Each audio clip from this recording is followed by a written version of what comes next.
அருள்மிகு முனீஸ்வரர் திருக்கோவிலின் 46ஆம் ஆண்டு மாசி திருவிழாவின் தொடர்ந்து நடைபெற்று வரும் இன்றைய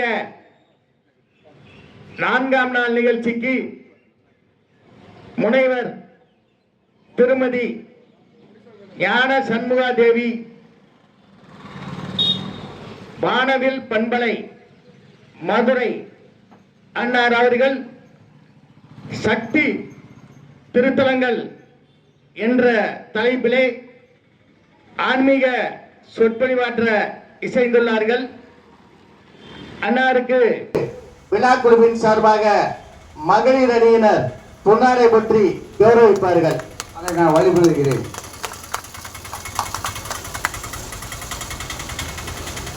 அடுத்தபடியாக நமது ஐயா இளைஞர் நல்லதம்பி அவர்கள் இறை வணக்கம். ஓம் சிவாய நம. ஓம் நம சிவாய. ஓம் நம சிவாய. ஓம் முனீஸ்வராய நம. கற்பகமே உனை அன்றி துணை யாரம்மா, கற்பகமே உனை அன்றி துணை யாரம்மா, நீயே கதியென போற்றும் என்னை கண்பாரம்மா அம்மா, கற்பகமே உனை அன்றி துணை யாரம்மா, அற்புதமெல்லாம் நிகழ்த்தும் அருள் திறம் உடையவளே, ஆனந்த வாழ்வுதனை அன்பர்க்கு அளிப்பவளே, கற்பகமே உனை அன்றி துணை யாரம்மா. அலைகடல் ஓரத்திலே அமைந்த திருமயிலே கலை வடிவாய் திகழும் உந்திரு கோவிலே, சிலை வடிவாய் நின்று உலகேடும் காப்பவளே, சிலை வடிவாய் நின்று உலகேடும் காப்பவளே, செம்பவள மேனி வண்ணன் மகிழும் உமையவளே, செம்பவள மேனி வண்ணன் மகிழும் உமையவளே, கற்பகமே உனை அன்றி துணை யாரம்மா, நீயே கதியென போற்றும் என்னை கண்பாரம்மா அம்மா, கற்பகமே உனை அன்றி துணை யாரம்மா அம்மா அம்மா. நன்றி வணக்கம். பூத்தவளே புவடம் 14 பூத்த வண்ணம் காத்தவளே, பின் கறந்தவளே கரை கண்டனுக்கு மூத்தவளே, என்று மூவா முகுந்தற்கு இளையவளே, மாத்தவளே உன்னை அன்றி மற்றோர் தெய்வம் வந்திப்பதே. அருமையான ஒரு திருவிழா, நம்முடைய திருமங்கலம் அருள்மிகு ஸ்ரீ முனீஸ்வரர் திருக்கோவிலின் மாசி பெருவிழா. அதுவும் 1 வருடம் 2 வருடம் இல்ல, கிட்டத்தட்ட 46வது மாசி பெருவிழா. இந்த முனீஸ்வரர் ஆலயம் என்பது என் மனதிற்கு மிகவும் நெருக்கமான ஆலயம். ஏன்னா முதல் முறையாக பட்டிமன்றங்கள் தான் எல்லா இடத்துலயும் பேசிட்டு இருந்தேன். முதல் முறையாக தனிச்சொற்பொழிவுக்கு என்னை 8 வருடங்களுக்கு முன்பாக மேடை ஏற்றியவர் இந்த முனீஸ்வரர். இன்னைக்கு சக்தி திருத்தலங்கள் பத்தி பேசுறதுக்காக சக்தியோடு மகிழ்ச்சியோடு வந்திருக்கிறேன் நான். அதுவும் மதுரையில் இருந்து வந்திருக்கேன். மதுரை அப்படின்னாலே மதுரையின் அடையாளம் எது அப்படின்னா மீனாட்சி சுந்தரேஸ்வரர் திருக்கோவில் அப்படின்னு சொன்னானே உடனே சொல்லிடுவாங்க மதுரையாப்பா அப்படின்னு கேட்டுவாங்க. அந்த அளவுக்கு மதுரையின் அடையாளமாக இருக்கக்கூடியது நம்முடைய மீனாட்சி சுந்தரேஸ்வரர் திருக்கோவில். நமக்கு நல்லா தெரியும், மலையத்துவச்சனுக்கும் காஞ்சன மாலைக்கும் மகளாக அன்னை மீனாட்சி அவதரித்தார். பொதுவாகவே ஒரு ஞானம் மிகுந்த குழந்தை, நம்மளை பெருமைப்படுத்தக்கூடிய ஒரு குழந்தை பிறந்திருக்கு அப்படின்னாலே என்ன சொல்லுவோம்? ஏதோ பூர்வ ஜென்மத்துல நீ புண்ணியம் பண்ணிருக்க, அந்த புண்ணியத்தின் பலனாகத்தான் இப்படி ஒரு அற்புதமான குழந்தை உனக்கு கிடைச்சிருக்குன்னு சொல்லுவோம். இப்ப சாதாரண குழந்தைக்கு அப்படி அப்படின்னோம்னா அவ அகிலத்தையே காத்து ரட்சிக்க கூடியவள். அப்படிப்பட்ட மீனாட்சி குழந்தையாக கிடைக்க வேண்டும் அப்படின்னா காஞ்சன மாலை என்ன தவம் செய்திருக்க வேண்டும்? தவம் செஞ்சா உண்மையிலேயே முந்தின பிரிவில அவன் ஒரு கந்தர்வ குலத்துல பிறந்தவன். அவ பெயர் வித்யாவதி.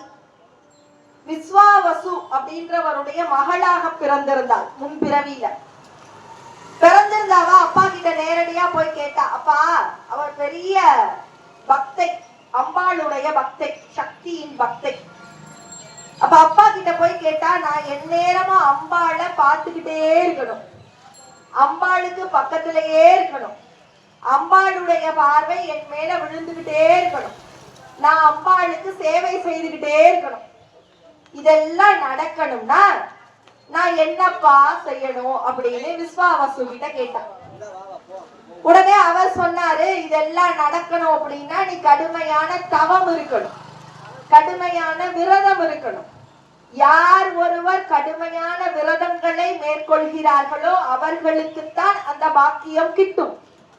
அப்ப நீ ஒரு கடுமையான விரதத்தை மேற்கொண்டால் நீ நினைத்தது நடக்கும் அப்படின்னா. சரி, விரதம் இருக்கணும்னா எங்க போய் நான் விரதம் இருக்கணும், எங்க போய் தவம் இருக்கணும்? பூலோகத்துக்கு போ, கடம்பவனம் அந்த இடத்துக்கு போ. அந்த இடமே ஒரு புண்ணிய பூமி. அந்த பூமிக்கு போய் நீ தவம் மேற்கொள். தவத்தின் பலனாக அம்பிகை வரும் பொழுது நிச்சயம் நீ கேட்டது நடக்கும் அப்படின்னார். அதே மாதிரி வித்யாவதியும் பூலோகத்திற்கு கடம்பவனத்தில் மிகுந்த சிரத்தையோடு கடுமையான விரதத்தை மேற்கொண்டார்.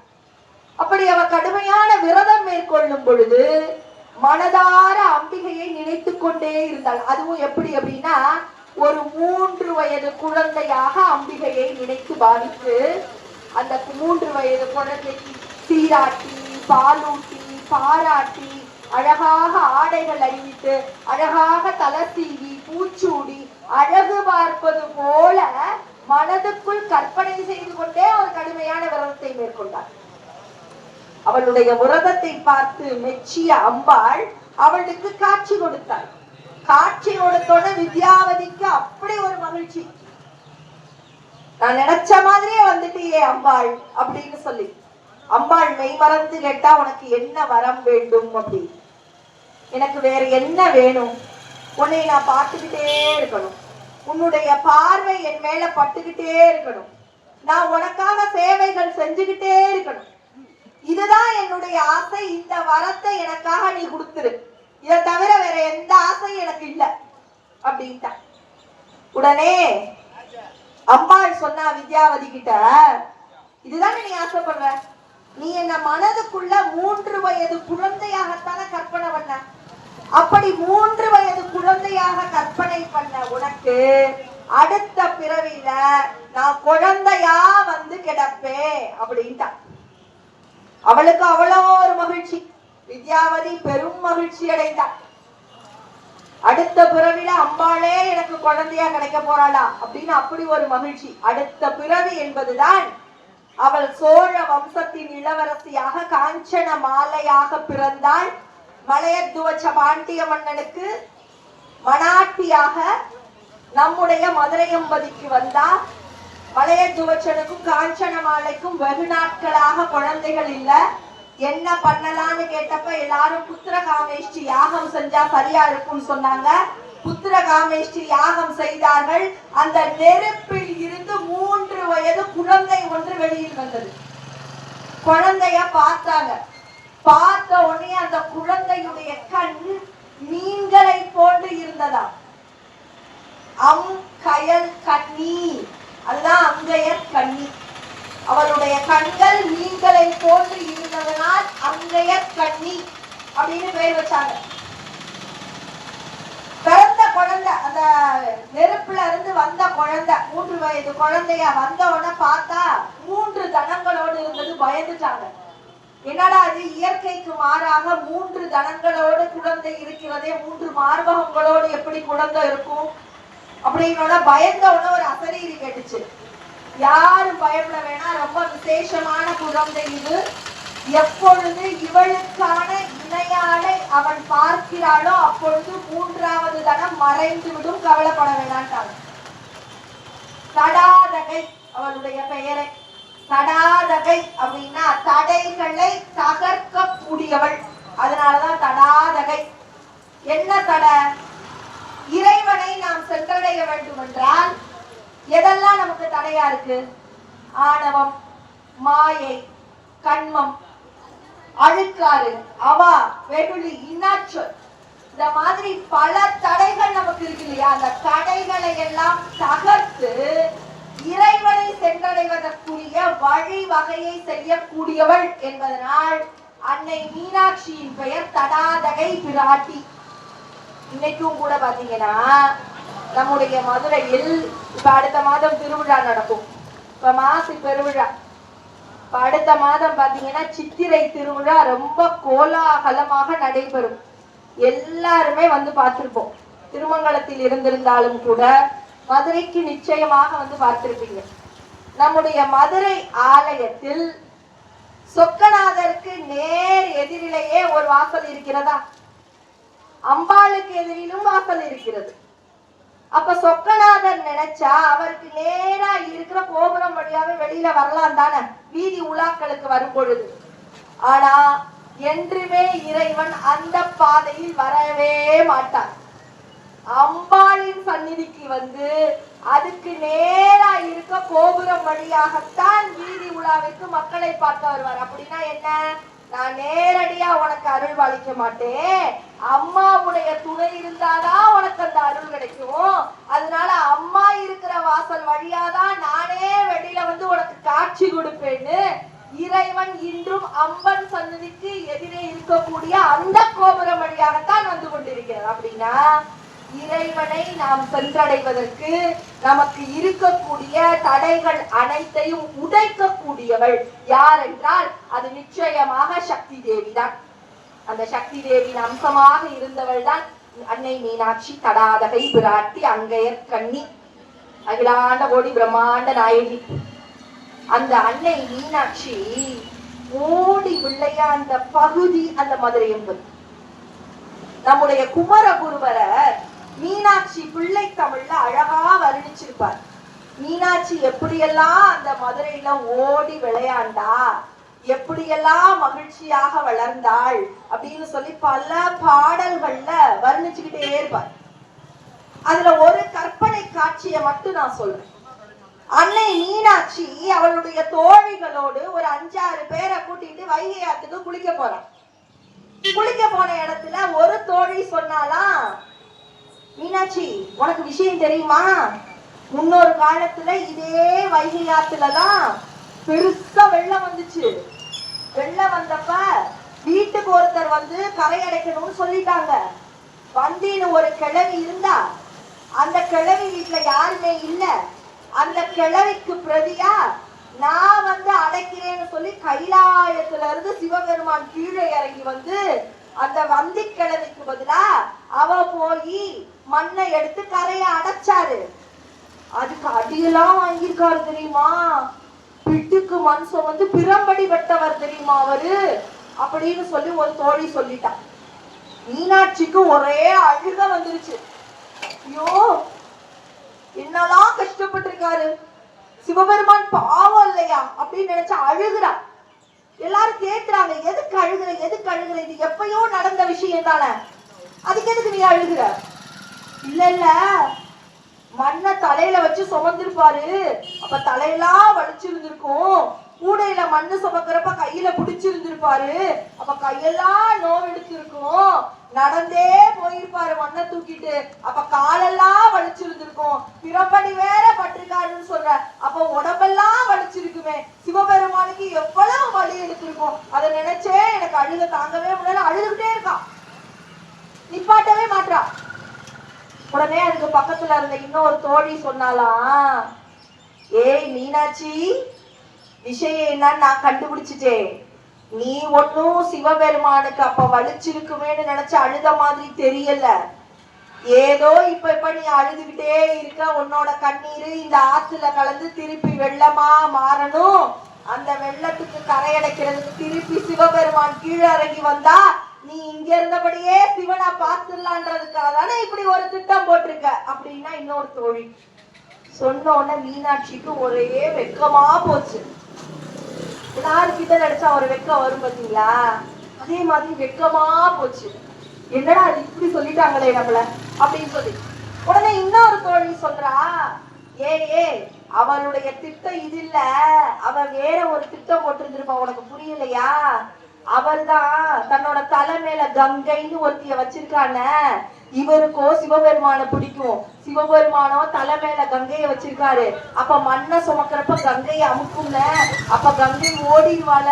அதனாலதாண்டி இவ வேணும்னே சிவபெருமான கீழே கூப்பிட்டு மண்ணு சுமக்கிடலான்னு பாக்குறா அப்படின்னு இன்னொரு தோழி சொல்லியிருக்கான். மீனாட்சி இப்படியே பாக்குறா, இது நல்ல திட்டமா இருக்கே, இந்த திட்டத்தை செயல்படுத்தினா கூட வசதி தான் போலயே நம்மளுக்கு அப்படின்னு பாத்துருக்காங்க. இன்னொரு தோழி சொன்னாலாம், அவர் சாதாரண மண்ணையே அவ்வளவு மகிழ்ச்சியா வெறும் புட்டுக்காக இத சுமந்தாரு. ஆனா இப்ப நீ இந்த வைகை ஆத்துல தினமும் குளிக்கிற, நீ குளிக்கிறப்போ உன் மேனில இருக்க மஞ்சள், சந்தனம், குங்குமம் எல்லாம் அந்த சேத்துலதான் கலந்திருக்கும்.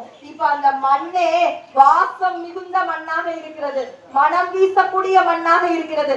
சாதா மண்ணையே அவ்வளவு மகிழ்ச்சியா தலைமையில சுமந்தாருன்னா, இப்ப சந்தனமும் குங்குமமும் கலந்த இந்த மண்ணை சுமக்கணும்னா அவருக்கு என்ன வலிக்குமா அப்படின்னு கேட்டாலாம்.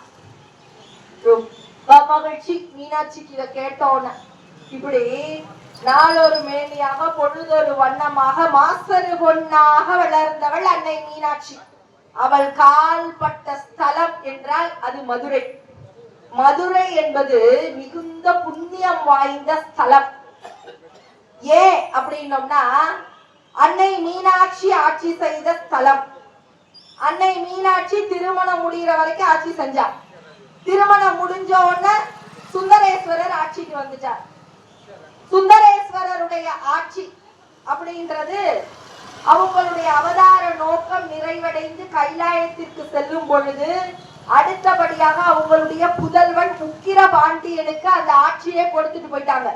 உக்கிரபாண்டியன் என்பவன் முருகப்பெருமானின் அம்சம் என்று கூறுவார்கள்.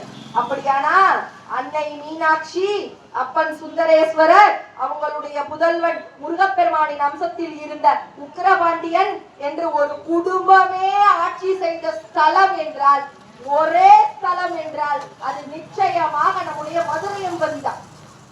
அந்த அன்னை மீனாட்சி என்பவள் அவ்வளவு சிறப்புகள் வாய்ந்தவள். அதனாலதான் குலசேகர பாண்டியன் அவளை போற்றி புகழ்ந்து பாடும் பொழுது, திருவே விளைந்த செந்தேனே வடியிட்ட தெள்ளமுதின் உருவே மடப்பிள்ளை போதிமதே ஒற்றை ஆடக பூந்தருவே நின் தாமரை தாளே சரணம் சரணம் கண்டாய் அருவே அனங்க அரசே மதுராபுரி அம்மையே அப்படின்னு சொல்லி மதுராபுரி அம்பிகை மாலை அப்படின்னு நம்முடைய அன்னை மீனாட்சியை புகழ்ந்து ஒரு பெரிய நூலையே எழுதி வச்சிருக்கிறார் குலசேகர பாண்டியன். அவ்வளவு சிறப்புகள் வாய்ந்தது எது அப்படின்னா நம்முடைய மதுரை மீனாட்சி சுந்தரேஸ்வரர் திருக்கோவில் தலம். அந்த தலத்துல நிறைய சிறப்புகள் உண்டு. நடராஜர் கால் மாற்றி ஆடிய தலம் என்றால் அது மதுரை தான். மீதி எல்லா இடங்களையும் வலக்காலை ஊண்டி இடது காலை தூக்கி இருப்பார். ஆனா பாண்டிய மன்னன் கேட்டுக்கிட்டான் அப்படின்றதுக்காக நம்முடைய மதுரையில் மட்டும் இடக்காலை ஊண்டி வலது காலை தூக்கி இருப்பார். பாண்டிய மன்னை கேட்டதுக்காக மட்டும் அவர் உடனே அப்படி செஞ்சிட மாட்டாரு. மதுரை என்பது சக்தியின் அம்சம், சக்தி ஆட்சி செய்யக்கூடிய பூமி. சக்தி இருந்தா வேற எதுவுமே தேவை கிடையாது. அதனாலதான் அர்த்தநாரீஸ்வரராக இருக்கக்கூடிய சிவபெருமானின் இடது பாகம் என்பது அம்பாளுக்குரியது, வலது பாகம் என்பதுதான் சிவனுக்குரியது. இடது பாகமான அம்பாளுக்குரிய காலை ஊண்டி வலது பாகத்தை தூக்கி இருப்பார். அப்படின்னா என்ன அர்த்தம்? சக்தி இருந்துட்டா போதும், அவர் சிவனையே தாங்குவா அப்படின்ற தைரியத்துலதான் அவர் ரொம்ப அருமையா அந்த முடிவு எடுத்திருப்பார். சக்தி இல்லைன்னா சிவன் இல்ல. அதுக்கு ஒரு உதாரணம் சொல்லவா? பெருமாளின் நிறம் என்ன அப்படின்னு கேட்டா எல்லாரும் என்ன சொல்லுவோம்? நீல வண்ண கண்ணன், இல்ல பச்சை மாமலை போல் மேனி அப்படின்னு பாடியிருக்காங்க. காக்கை சிறடி நீரே நந்தலாலா உந்தன் கரிய நிறம் தோன்றுதையே நந்தலாலான்னு பாடியிருக்காங்க. இப்படி கார் முகில் வண்ணன் அப்படின்னு சொல்லியிருக்காங்க. அப்ப இதெல்லாம் தானே பெருமாளுடைய நிறம் அப்படின்னு நினைப்போம். ஆனா பெருமாளுடைய ஆரம்ப கால நிறம் என்பது வெண்மை, வெள்ளை. வெள்ளை நிறத்துலதான் பெருமாள் இருந்திருக்காரு. அதுக்கு சாட்சி எது அப்படின்னா காஞ்சி புராணம். சிவஞான முனிவர் எழுதி வச்சிருக்கார். அந்த காஞ்சி புராணத்துல ஒரு பாடல் இருக்கு. கடல் கடைந்திட செல்லூரும் வெள்ளை மால் கடுப்ப. கடலை கடைகிறதுக்கு, அமிர்தம் எடுக்கிறதுக்காக எல்லாரும் போறாங்க. யாரு தலைமையில அப்படின்னா வெள்ளை மால் அப்படின்றார். மால்னா திருமால். வெள்ளை மால்னா வெள்ளை நிறத்தில் இருக்கக்கூடிய திருமால். சொன்னது காஞ்சி புராணம். அப்ப அவருடைய ஆரம்ப கால நிறம் என்பது வெண்மை. அப்ப எப்ப மாறினாரு? பின்னாடி வருது. படலை வெண்முகில் பறவை நீர் உழக்கி வாய் மடுத்து.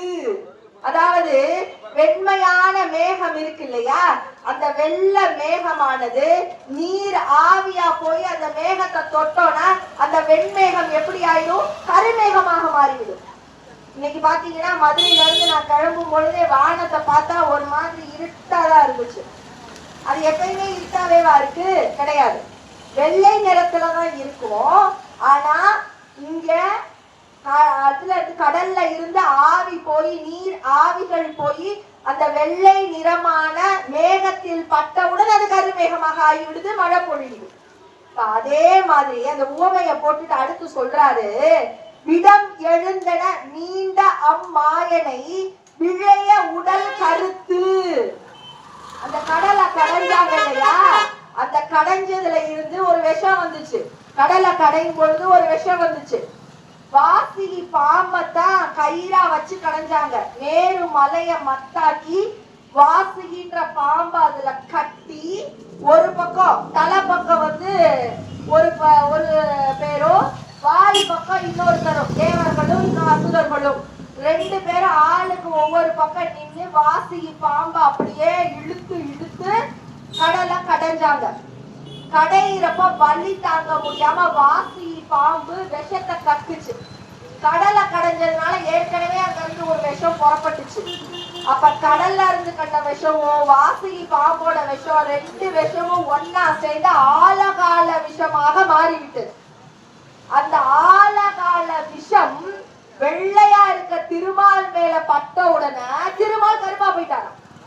இந்த பாட்டுல அப்படிதான் சொல்றாங்க. திருமால் மட்டும் கிடையாது, பிரம்மதேவர் பொன்னிறத்துல மினுமினு இருந்திருக்காரு. ஆனா இந்த ஆழகால விஷம் பட்ட உடனே மங்குன போயிட்டார். அவருடைய அந்த பொன்னான மேனிகள் காணாம போயிடுச்சு. தேவர்களுடைய பொலிவு பூரா போயிடுச்சு. இதுக்கு மேல இங்க இருந்தா ஒண்ணும் செய்ய முடியாதுன்னு நேரா கைலாயத்துக்கு ஓடினாங்க. விஷ்ணு, பிரம்மதேவர், தேவர்கள் எல்லாரும் சேர்ந்து கைலாயத்துக்கு போனாங்க. கைலாயத்துல போய் நேரடியா சிவபெருமான் காலில் விழுந்துட்டாங்க. காலில் விழுந்தோம். சிவபெருமான் கேட்டாரு, என்னையா ஆச்சு? வெள்ளாவில வச்சு வெளுத்த மாதிரி இருந்திய பெருமாளே, இப்ப என்ன நீங்க பேசிக்கிட்டு இருக்க சண்முகாதேவி கலர்ல இருக்க, நீ என்ன கருத்து போய் வந்திருக்க, என்ன ஆச்சு உனக்கு அப்படின்றார். உடனே சொல்றாரு நடந்தத பூரா. இல்ல விஷம் வந்துச்சு, அந்த விஷம் என்னோட மேனிய தொட்ட உடனேயே வெள்ளையா இருக்கிற மேகம் எல்லாம் நீராவி பட்ட உடனே கருப்பாகிற மாதிரி நானும் விஷம் பட்டோட கருப்பாயிட்டேன், என் நிறமே போயிருச்சு அப்படின்னோம்னா இந்த விஷம் வெளியில வந்தா பூமியில இருக்கிற உயிர்கள் எல்லாம் தாங்குமா? என்ன ஆகும்? ஏதாவது பார்த்து பண்ணுங்கன்னாரு. சிவபெருமான் உடனே சொன்னாரு, சரி சரி ஒன்னும் பிரச்சனை இல்லை, அந்த ஆழகால விஷத்தை உருண்டையா உருட்டி திருப்பதி லட்டு மாதிரி என் கையில கொடுங்கன்னாரு. உருட்டி கையில கொடுத்தாங்க. கொடுத்தவர் உடனே சாப்பிடல. கொடுத்த அந்த விஷத்தை கையில வாங்கிக்கிட்டு இப்படி திரும்பி அம்பிகைய பார்த்தார். பக்கத்துல அம்பிகை இருந்தா. அம்பிகைகிட்ட சொன்னாரு, அம்மா உன்னுடைய திருக்கண்ணை இந்த விஷம் மேல பார்க்க வை, உன்னுடைய பார்வை பட்டா இந்த விஷம் கூட அமிர்தமாக மாறிவிடும், நீ பாரு, அதை நான் சாப்பிடுறேன், எனக்கு ஒண்ணு ஆகாதுன்னா. உடனே அம்பாள் மகிழ்ச்சியோடு அந்த விஷத்தை ஒரு பார்வை பார்த்தா விஷத்தன்மை எல்லாம் போயிடுச்சு. அந்த விஷத்தை இந்த உலகம் உய்ய வேண்டும் என்பதற்காக நம்முடைய சிவபெருமான் அப்படியே விழுங்கி கண்டத்துல நிப்பாட்டிட்டாரு. அப்படின்னா சிவபெருமானின் உயிரை காப்பாற்றியது எது அப்படின்னா நிச்சயமாக அம்பாளின் பார்வை. அந்த அம்பாளின் பார்வை கிடைத்தால் போதும், சகலமும் நமக்கு கைகூடும். மதுரை மீனாட்சி சுந்தரேஸ்வரர் ஆலயம் அப்படின்றது நிறைய பேர் கட்டிக்கிட்டே வந்தாங்க, வரிசையா திருப்பணிகள் நடத்திக்கிட்டே வந்தாங்க. ஆனா நாயக்கர் காலத்துக்கு அப்புறம் திருப்பணிகள் செய்யறதுக்கு அங்க ஆளே கிடைக்கல, ரொம்ப சிதலம் அடைஞ்சு போயிடுச்சு. ஆலயமே பாத்தீங்கன்னா சரிவர பராமரிக்கப்படல, சிதலம் அடைந்த நிலையில் ஆலயம் இருக்கிறது. சிதலம் அடைந்த அந்த ஆலயத்தை வைநாகர் நாகப்ப செட்டியார் அப்படின்றவர் ஒருத்தர் பார்க்கிறாரு. பார்த்தோன்னா அவருக்கு மனசுக்கு ரொம்ப கஷ்டமா போச்சு. என்னடா இது, உலகத்துக்கே படியளக்கக்கூடிய அன்னை மீனாட்சியுடைய திருக்கோவில் இப்படி பராமரிப்பு இல்லாம இருக்கே, இதை எப்படியாவது சரி பண்ணணும். நம்ம எவ்வளவு கஷ்டப்பட்டுனாலும் எவ்வளவு செலவழிச்சாலும் பரவாயில்ல, நம்ம சொத்த பூராத்தையும் கொடுத்தாவது இந்த ஆலயத்தை சரி பண்ணிடணும். எல்லா சதலமடைஞ்சிருக்க கோபுரத்தையும் சரி பண்ணிடணும், தலங்கள் எல்லாம் போற்றணும் அப்படின்னு அனைத்து முயற்சிகளையும் மேற்கொண்டாங்க. எல்லாரும் அப்ப பயந்தாங்க. சபதிகளை கூப்பிட்டு இந்த கோபுரத்தை முதல்ல சரி பண்ணினாரு. எந்த கோபுரம்னா மொட்டை கோபுரம். இங்க ஒரு முனீஸ்வரர் இருக்கா இல்லையா, இதே மாதிரி நம்ம மதுரை மீனாட்சி சுந்தரேஸ்வரர் திருக்கோவில்ல ஒரு முனீஸ்வரர் இருக்கார், மொட்டக்கோபுர முனீஸ்வரர் அப்படின்னே சொல்லுவோம். அந்த மொட்டக்கோபுர முனீஸ்வரருக்கு பக்கத்துல இருக்கிற கோபுரம் சிதலம் அடைஞ்சிருச்சு. இப்ப அந்த கோபுரத்தை சரி பண்ணணும். சரி பண்ணணும்னா முனீஸ்வரருடைய மொட்டை கோபுரத்துக்கு மேல ஏறி நின்றுதான் பணிகள் செய்யணும். எல்லாரும் பயப்படுறாங்க, இதுக்கு மேல ஏறினா முனீஸ்வரர் ஒரு வாரத்துல அடிச்சு கொண்டுருவாரு, நாங்கெல்லாம் செய்ய மாட்டோம், நீ எவ்வளவு காசு கொடுத்தாலும் உயிர் போயிடுச்சுன்னா நாங்க என்ன பண்றது, முடியாது அப்படின்ட்டாங்க. நாகப்பர் பார்த்தாரு, அவ்வளவுதானே உங்க பயம், நானே முதல்ல எடுத்து கல்ல வைக்கிறேன், ஒரு வாரம் நான் ஒண்ணும் ஆகல எனக்கு அப்படின்னம்னா நீங்க தைரியமா வேலையை பார்ப்பீங்க தானே அப்படின்ற. ஆமா, உங்களுக்கு எதுவும் ஆகலைன்னா நாங்க வேலை பார்க்கிறோம். நாகப்ப செட்டியாரே ஏறினார், மொட்டை கோபுரம் முனீஸ்வரருக்கு மேல ஏறினார். மேல ஏறி செங்கலை எடுத்து அவரே வச்சார். அன்னை மீனாட்சியே, நான் உன்னைய நம்பி செய்கிறேன், இதுக்கு மேல எதுவா இருந்தாலும் நீதான் பார்த்துக்கணும். ஒருவேளை என் உயிர் போனா கூட எனக்கு கவலை கிடையாது, ஏன்னா ஒருவேளை நான் உயிரோட இருந்தா உன் திருப்பணிய நான் செஞ்சேன்னு பேர் இருக்கட்டும், உயிர் போயிருச்சுன்னா உன் திருப்பணிக்காக என் உயிர் போச்சுன்னு இருக்கட்டும். தைரியமா போய் மேல ஏறி செங்கலை வச்சாரு. ஒரு வாரம் எல்லாரும் நினைச்சாங்க அவர் அவ்வளவுதான் அப்படின்னு, ஆனா ஒண்ணுமே ஆகல அவருக்கு. அப்படின்னதுக்கு அப்புறம் தான் எல்லாருக்கும் திருப்தியாச்சு. அவர் காசு கொடுத்தாரு, ஸ்பதிகள் எல்லாரும் சேர்ந்து அந்த கோபுரத்தை கட்டுனாங்க. அது மட்டும் இல்ல, மதில் சுவரை சுத்தி நந்தவனம் இருக்கு பாத்தீங்களா, அந்த நந்தவனத்துக்கு இடம் வாங்கி நந்தவனம் அமைச்சதே அவர்தான். ஆடி வீதிகளுக்கு தளம் போட்டு கொடுத்தது அவர்தான். சுவாமிக்கும் அம்பாளுக்கும் அபிஷேகம் செய்வதற்காக தங்க கொடை வாங்கி கொடுத்தவர் அவர். எல்லாம் செஞ்சாரு. கும்பாபிஷேகம் நெருங்கிச்சு, பணப்பற்றாக்குறை. பணப்பற்றாக்குறையினோட தனக்கு ஒருத்தர் பணம் கொடுக்க வேண்டியது இருந்துச்சு. அவர்கிட்ட போய் காசை வாங்கிட்டு வந்து ஓட்டு கிளம்பி போனாரு குதிரை வண்டியில. குதிரை வண்டியில போனா அந்த நபர் அந்த இடத்துல இல்ல, ஆத்தூருக்கு போயிட்டாரு. நீங்க ஆத்தூருக்கு போனீங்கன்னா அவரை பார்த்துக்கலான்றாங்க.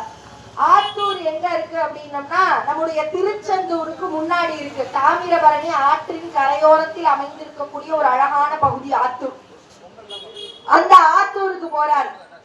போனா இரவு ஆயிடுச்சு, இதுக்கு மேல வண்டி ஓட்ட முடியாது, இன்னைக்கு இரவு இங்கேயே தங்கிடுவோம், தங்கிட்டு நாளைக்கு தான் நாம அந்த ஆளை தேடி போக முடியும் அப்படின்ட்டாரு குதிரை வண்டிக்காரர். வேற வழி இல்லாம அங்கேயே இரவு ஒரு திண்ணையில படுத்துட்டார். பசி. ஏன்னா வழக்கமா நாகப்ப செட்டியார் என்ன பண்ணுவார்னா இரவு மதுரை மீனாட்சி சுந்தரேஸ்வரர் ஆலயத்துக்கு போய் அம்பாளை தரிசனம் பண்ணிட்டு பள்ளியற பூஜைய பாப்பாரு கண்குளிர. பள்ளியற பூஜை பார்த்து முடிச்சோன்னு ஒரு பிரசாதம் கொடுப்பாங்க இல்லையா, அந்த பிரசாதத்தை தான் இரவு உணவாக உட்கொள்வது அவருடைய வழக்கம்.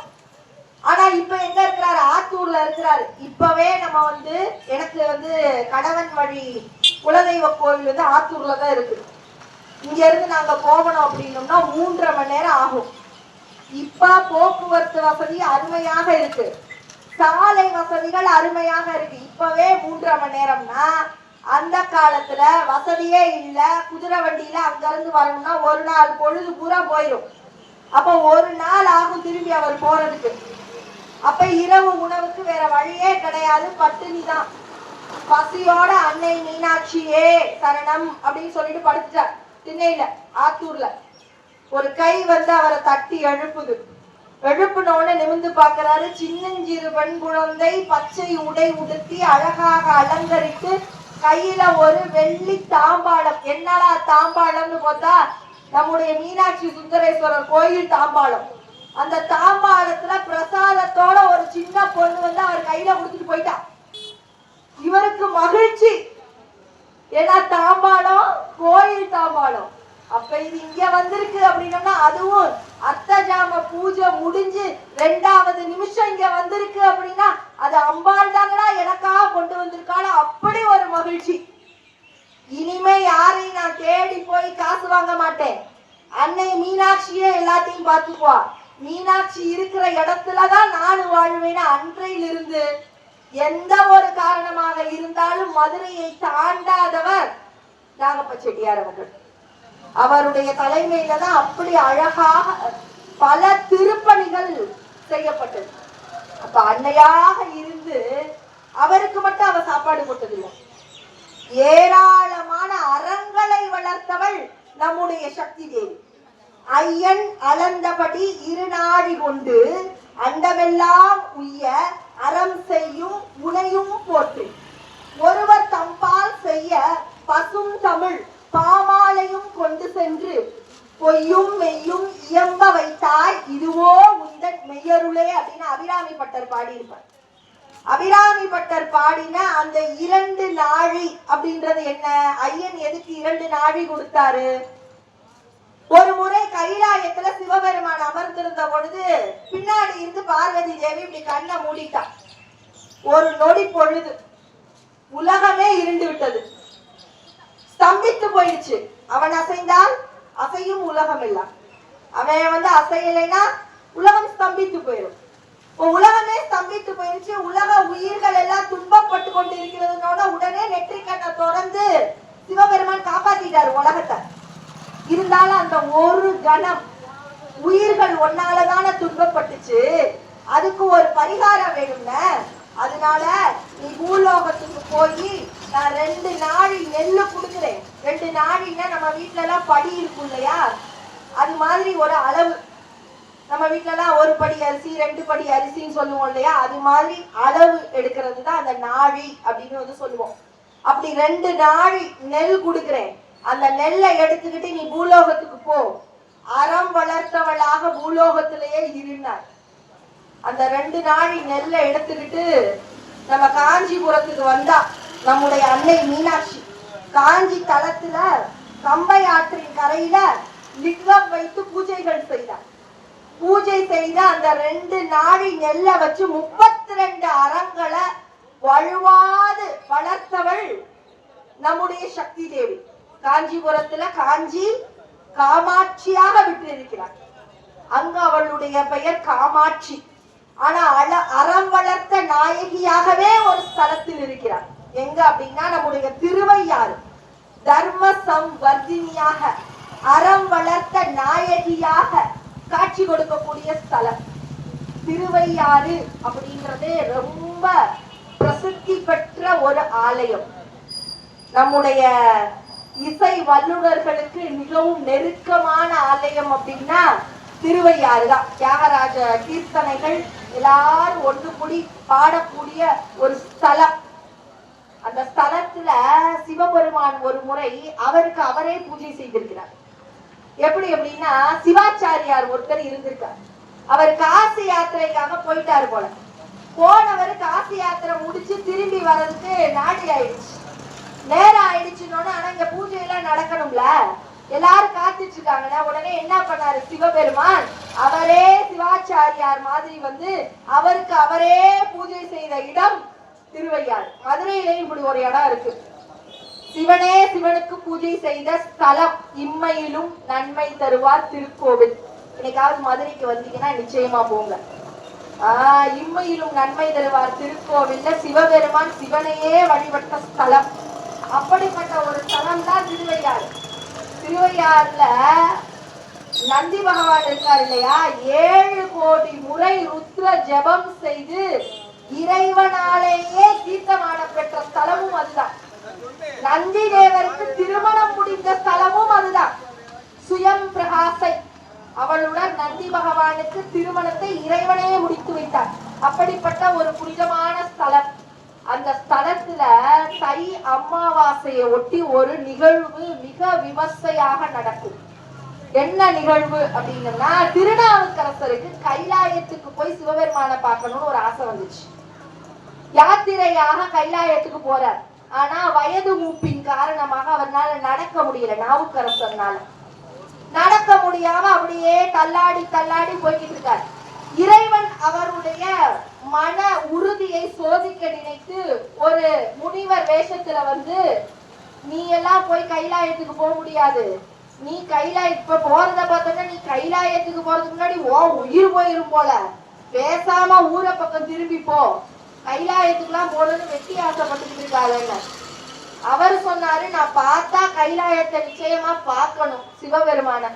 இல்லையா போகட்டும், என் உயிர் பரவாயில்ல, என் உயிரே போனாலும் நான் கைலாயத்துல இருக்கிற சிவபெருமான் காட்சியை நான் பார்ப்பேன் அப்படின்ட்டு நடக்கிறார். சிவனும் எவ்வளவோ சோதனைகளை செய்து பார்க்கிறார். திருநாவுக்கரசர் கொஞ்சம் கூட உறுதியாக அப்படியே நின்னார். ஒரு நிமிஷம் கூட நம்ம சரி நம்மளால முடியாது, நம்ம திரும்பி போயிருமோன்னு நினைக்கவே இல்லை. சிவபெருமான் மனம் குளிர்ந்து அவருக்கு காட்சி கொடுத்து, பக்கத்துல ஒரு குளம் இருந்துச்சு, நீ கைலாய வரைக்கெல்லாம் வர வேணாம், இந்த குளத்துல முங்கி எந்திரி, உனக்கு கைலாய காட்சி கிடைக்கும்னாரு. குளத்துல முங்குனாரு. அவர் எந்திரிச்சது எங்க அப்படின்னா இங்க திருவையாறு.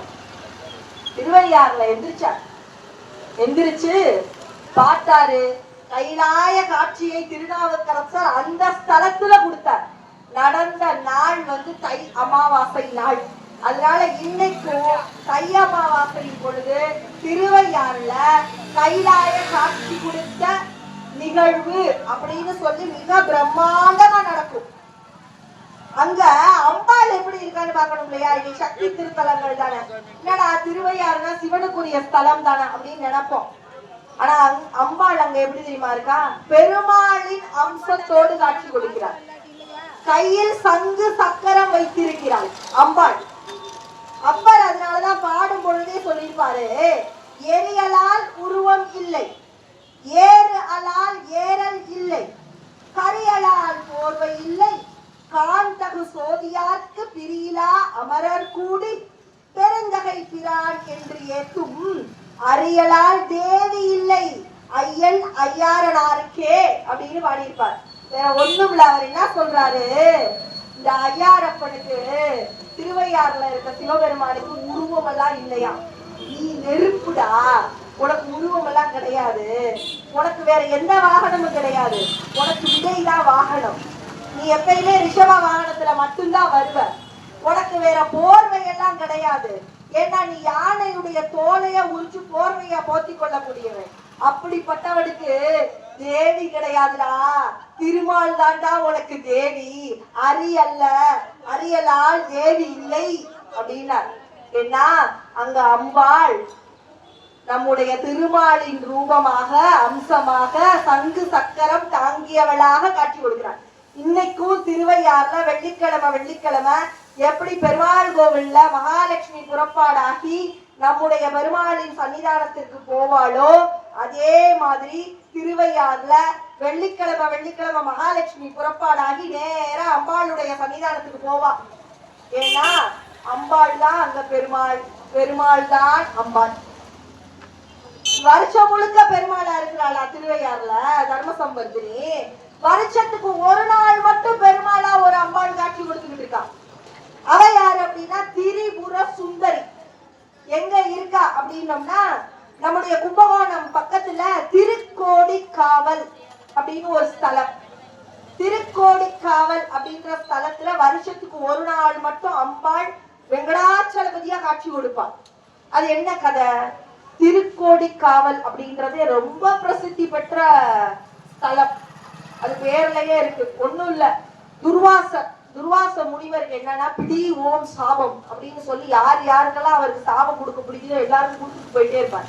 கையில நிறைய ஸ்டாக் வச்சிருப்பாரு சாபத்தை. ஒரு தடவை என்ன பண்ணாரு, 3 கோடி மந்திரங்களுக்கும் ஒரு சாபத்தை கொடுத்தாரு. எதுக்கு அப்படின்னா, அவங்கள பூரா எல்லாரும் தப்பு தப்பா பயன்படுத்துறாங்க, நீங்க தப்பான காரியத்துக்கா பயன்படுத்திட்டு இருக்கீங்க, அதனால சாபம் பிடிச்சுக்கோங்க அப்படின்னு 3 கோடி மந்திரங்களுக்கும் சாபம் கொடுத்துட்டாரு. மந்திரங்களுக்கே சாபம் கொடுத்தா எப்படி? அப்ப மந்திரங்களே இல்லைன்னா என்ன பண்றது? மந்திரங்கள் நடுங்கி போயிட்டாங்க. இப்ப இந்த சாபத்துல இருந்து விமோச்சனம் பெறணும்னா நாங்க என்ன பண்ணணும் அப்படின்னு பிரம்மதேவர் கிட்ட கேட்டாங்க. பிரம்மதேவர் நேரா திருக்கோடி காவல் போங்க, கும்பகோணத்துக்கு பக்கத்துல இருக்கு, அங்க போய் இருக்கக்கூடிய நம்முடைய சிவபெருமானை வழிபாடு செய்ய, உங்களுக்கு சாப விமோச்சனம் கிடைச்சிரும் போங்கன்ட்டாங்க. நேரா 3 கோடி மந்திரங்களும் கிளம்பி வந்துட்டாங்க. அதனாலதான் அதுக்கு ஊருக்கு பேரே திருக்கோடி காவல். கோடிக்கணக்கான மந்திரங்களுக்கு காவலாக இருந்த சிவபெருமானவர் அங்க வந்துட்டார். 3 கோடி மந்திரமும் வந்து எல்லாம் தவம் இருந்துட்டு இருக்காங்க. பெரிய வெள்ளம் வந்துச்சு ஆத்துல. வெள்ளம் வந்தோன்னா மந்திரம் பூரா அடிச்சுக்கிட்டு போக பார்த்துருச்சு. என்ன பண்றதுனே தெரியலையா, அடிச்சுக்கிட்டு போயிருச்சுன்னா இந்த பூமிக்குள்ள இருக்க மந்திரங்களே இல்லையே அப்படின்னு நேரா வேண்டாங்க எல்லாரும். அப்ப அகத்தியர் வந்தாரு. அகத்தியர் வந்து மண்ணுல ஒரு விநாயகரை செஞ்சு, இந்த விநாயகரை பூஜை பண்ணுங்க, வெள்ளத்துல இருந்து தப்பிச்சிருவீங்க அப்படின்னாரு. 3 கோடி மந்திரமும் அந்த விநாயகருக்கு சகஸ்ர நாம அர்ச்சனை பண்ணி பூஜை பண்ணாங்க. விநாயகர் வெள்ளத்துல இருந்து கரையேற்றி விட்டுட்டார். அதனால அந்த விநாயகருக்கு பேரே கரையேற்று விநாயகர். இந்த ஸ்தலத்துல ஏராளமான அதிசயங்கள்லாம் இருக்கு. அந்த நவகிரகங்கள் கிடையாது அந்த கோயில்ல, அதுக்கு பதிலா ஒற்றை சனீஸ்வரர் இருக்கிறார். பொதுவாவே சனிக்கிழமைகள்ல ஒற்றை சனீஸ்வரருக்கு விளக்கு போட்டா ரொம்ப விசேஷம்னு சொல்லுவாங்க. அதாவது நவகிரகங்கள் இல்லாம சனி பகவான் மட்டும் தனி சன்னதியில இருக்கிறது. இங்கேயும் அப்படி ஒற்றை சனி பகவான் இருக்காரு. ஆனா பால சனீஸ்வரராக இருக்கிறார். வழக்கமா சனீஸ்வரருடைய வாகனம் எது? காகம். ஆனா இங்க நம்முடைய திருக்கோடி காவல்ல சனீஸ்வரனுடைய வாகனமாக கருடன் இருக்கிறார். அதே மாதிரி சனீஸ்வரருடைய தலையில ஒரு சின்ன லிங்கம் இருக்கிறது. பால சனீஸ்வரராக அவர் காட்சி கொடுக்கக்கூடிய ஸ்தலம் அது. இந்த இடத்துல இப்ப அம்பாளுக்கு வருவோம். அம்பாளுக்கு ஏன் இந்த இடம் ரொம்ப சிறப்பு அப்படின்னு, இந்த இடத்துல இந்த கோயில்ல 2 இடத்துல அம்பாளுடைய திருவுருவத்தை நம்ம பார்க்கலாம். திரிபுர சுந்தரிய 2 இடத்துல பார்க்கலாம். ஒண்ணு அம்பாள் சன்னதியில பார்க்கலாம், இன்னொன்னு நம்முடைய சிவபெருமான் சன்னிதானத்திற்கு முன்பாக இருக்கக்கூடிய மகா மண்டபத்திலையும் திரிபுர சுந்தரி தனியா காட்சி கொடுக்கிறார். அவ யாருன்னா தானா வந்து காட்சி கொடுத்தவர். ஒரு தடவை துர்வாச முனிவர் வந்து இந்த சிவபெருமானை பார்க்கணும் அப்படின்றதுக்காக வந்திருக்கார். இந்த கோயில் எப்படி அமைஞ்சிருக்குன்னா, கோயிலுக்குள்ள நுழைஞ்சோன்னு பாத்தீங்கன்னா நம்முடைய வலது கை புறம் அம்பாளின் சன்னிதானம் இருக்கும். அதை தாண்டிதான் நம்முடைய இறைவனின் சன்னிதானத்துக்கு நேரா போகணும். நேரா போனாதான் நம்ம வந்து திருக்கோடிக்காவல் ஈஸ்வரனை நம்மளால பார்க்க முடியும். அப்ப எல்லாருமே பொதுவா போகும் பொழுது இந்த வலது கை பக்கம் இருக்கிற அம்பாளை எப்படி பார்க்காம போகவே மாட்டோம் இல்லையா? ஆனா துர்வாச முனிவர் ஏதோ அவசரமா சிவபெருமானை பார்க்கணும்னு வந்தவரை அம்பாளை பார்க்காம ஓடிட்டாரு நேரா. அம்பாளுக்கு தூக்கி வாரி போட்டுச்சு. ஏன்னா இதுக்கு முன்னாடி பிருகு முனிவர்னு ஒருத்தர் இருந்தார். அவர் எப்படின்னா, அவர் சிவபெருமானை மட்டும்தான் கும்பிடுவார், வேற யாரையும் நான் கும்பிட மாட்டேன் அப்படின்றுவார். நீ சக்தி தேவியா இருக்கலாம், ஆனா நான் கும்பிட மாட்டேன் அப்படின்னு சொல்லிடுவார். சக்திக்கு கோவம் வந்துருச்சு ஒரு தடவை. நீ இப்படியா சொல்ற, இப்ப பாரு நான் இல்லைன்னா எதுவுமே இயங்க முடியாது, உன் காலில் இருக்க சக்தியை நான் எடுத்துவேன் பாரு, உன்னை முடமாக்கிறேன் பாரு. முடமாக்கிட்டான். முடமானாலும் கூட அவர் சிவபெருமான வேண்டி ஒரு கோலை வாங்கிட்டு அதையே கால் மாதிரி வச்சு அவர் திருப்பி போய் சிவனை மட்டும்தான் கும்பிடுறார். கோவம் வந்துருச்சு. காலில் இருக்க சக்தியை மட்டும் எடுத்ததுனாலதானே நீ கோலை வாங்கிட்டு கம்ப குச்சிட்டு போற. இப்ப பாரு உடம்புல இருக்க எல்லா சக்தியும் எடுத்துடும், அப்படி நடமாடவே முடியாது அப்படின்னு அவர் என்ன பண்ணாரு, வண்டு ரூபம் எடுத்து சிவபெருமானை மட்டும் சுத்த ஆரம்பிச்சிட்டாரு. இந்த கோவம் வந்துருச்சு. நான் பாரு தவம் இருந்து இப்ப என்ன பண்றேன் பாருங்க, கடுமையான தவம் இருந்து ஈசனுடைய பாதி உடம்பையே வாங்கிட்டான். இடது பக்கம் எனக்குரியது. அர்த்தநாரீஸ்வரரான ஈஸ்வரன் நிக்கிறாரு. வண்டு ரூபத்துல போறவர் பாக்குறாரு, என்ன பாதி ரூபத்துல சக்தி இருக்கிறா, நம்ம சிவனை மட்டும்தானே கும்பிடணும், இவளை எப்படி நம்ம கும்பிட முடியும், தொலைச்சுக்கிட்டு உள்ள போய் சுத்திருவோன்ட்டு பிருகு முனிவர் முடிவெடுத்துட்டாரு. தூக்கி வாரி போட்டுருச்சு சிவபெருமானுக்கு. அம்மாடி இதுக்கு மேல நம்ம தடுக்கலைன்னா நம்ம உடம்ப தொலைச்சு போடுவான் போல. அவனுக்கு சக்தி போனது பார்த்தாரு, உடம்புல பூரா வந்து புல்லட் தொலைச்ச மாதிரி ஓட்ட ஓட்டையா போட்டு வச்சுட்டா என்ன பண்றது அப்படின்னு தடுத்து நிப்பாட்டி பிருகு முனிவர் சிவரை இப்படி செய்யக்கூடாது, சிவன் இல்லைன்னா சக்தி இல்ல, சக்தி இல்லைன்னா சிவன் இல்லைன்னு புரிய வச்சுட்டு அம்பாள் கிட்டையும் நீ கோவப்படாதமா நான் புரிய வச்சிடுறேன்னு சொல்லி சமாதானப்படுத்தினார். இப்ப அம்பாள் என்ன நினைச்சிட்டா, துர்வாச முனிவர் நேரா சிவபெருமானை பார்க்க போனோன ஒருவேளை பிருகு முனிவர் மாதிரி இவனும் நம்மளை கும்பிடாம சிவனை மட்டும் கும்பிட போறான் போல, நம்ம இதை விட்டுறக்கூடாதுன்னு குடுகுடு குடுகுடுன்னு அவர் சிவபெருமான் போறதுக்கு முன்னாடி இவன் போய் சன்னிதானத்துக்கு முன்னாடி நின்னுட்டான். துர்வாசா எப்படி இருக்க அப்படின்னு இவனே கேட்டுட்டான். வலிய போய் காட்சி கொடுத்த அம்பிகை அவள். இன்னைக்கும் கூட நீங்க ஆலயத்துக்கு போனீங்கன்னா பாருங்க, அங்க கருவறையில ஈஸ்வரன் இருப்பாரு, முன்னாடி ஒரு மகா மண்டபம் இருக்கும், அதுக்கு முன்னாடிதான் துர்வாச முனிவருடைய திருவுருவ சிலை இருக்கும். அந்த சிலைக்கும் இறைவனுக்கும் நடுவுல அம்பாள் சிலை ஒண்ணு இருக்கும், அவளுடைய திருவுருவமும் இருக்கும். அப்படி ஓடி ஓடி அருள் பாலிக்க கூடியவள் யார் என்றால் அது நிச்சயமாக நம்முடைய திரிபுர சுந்தரி தான். சரி, இப்ப பெருமாளை சொன்னேன் இல்லையா, வருஷத்துக்கு ஒரு முறை அவன் வெங்கடாச்சலபதியா காட்சி கொடுப்பான்னு. யாருக்கு தெரியுமா காட்சி கொடுத்தா? ஆழ்வார்கள் எல்லாரும் வெங்கடாச்சலபதியை பார்க்கணும்னு ஒரு முறை திருப்பதிக்கு போயிருக்காங்க. போனா அவங்களுக்கு ஏழுமலையானுடைய காட்சி கிடைக்கிறாங்க. ஒரு அசரீரி கேட்டது, திருக்கோடிக்காவல் போங்க, அங்க நான் உங்களுக்கு காட்சி கொடுக்கிறேன் அப்படின்னு. நேரா எல்லாரும் கிளம்பி திருக்கோடிக்காவலுக்கு வந்துச்சாங்க. வந்தா சுத்தி சுத்தி பாக்குறாங்க, என்னடா இது சிவன் ஸ்தலமா இருக்கு, இங்க போய் எப்படிடா வெங்கடாச்சலபதி காட்சி கொடுப்பாருன்னு சுத்தி சுத்தி எல்லா சன்னிதானத்துக்கும் போயிட்டு வந்துட்டாங்க. போயிட்டு சுத்தி அம்பாளுக்கு முன்னாடி நிக்கிறாங்க.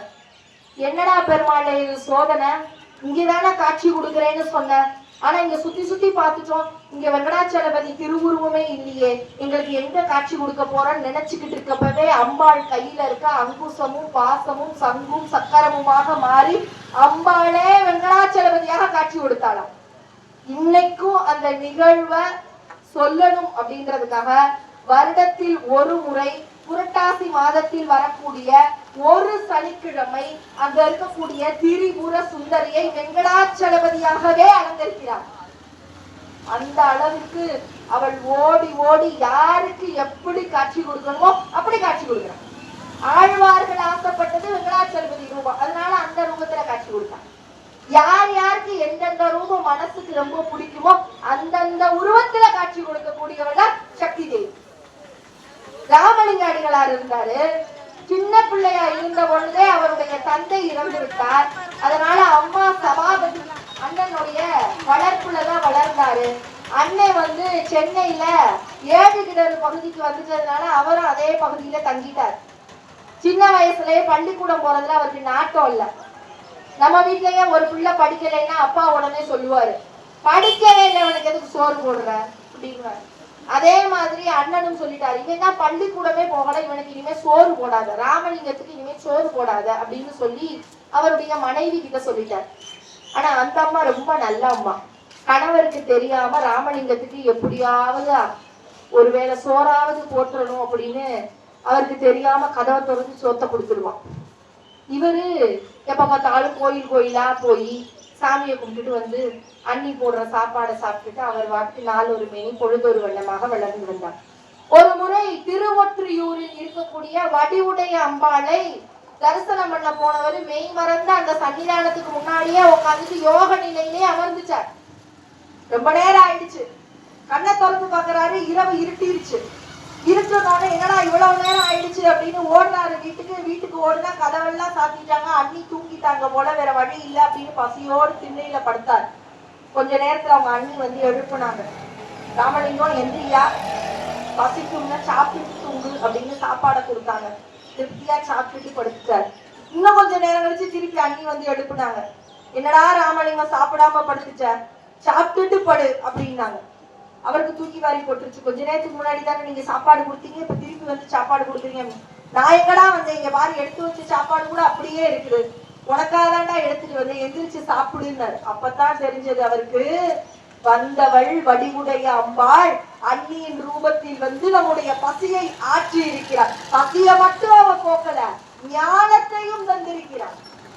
எப்படி திருஞான சம்பந்தருக்கு உமையவள் ஞானப்பால் உடுத்தவுடன் ஞானம் கிடைத்ததோ, அதே போல் ராமலிங்க அடிகளாரின் பசியை போக்கிய அம்பாள் அவளுக்கு ஞானத்தை கூட்டினாள். அதனாலதான் அவர் பாடும் பொழுதே கடலமுதே செங்கரும்பே அருள் கற்பக கனியே உடல் உயிரே உயிர்க்குள் உணர்வே உணர்வுள் ஒளியே அடல் விடையார் ஒற்றியார் இடம் கொண்ட அருமருந்தே மடல் அவிழ் ஞான மலரே வடிவுடை மாணிக்கமே அப்படின்னு பாடியிருப்பார்.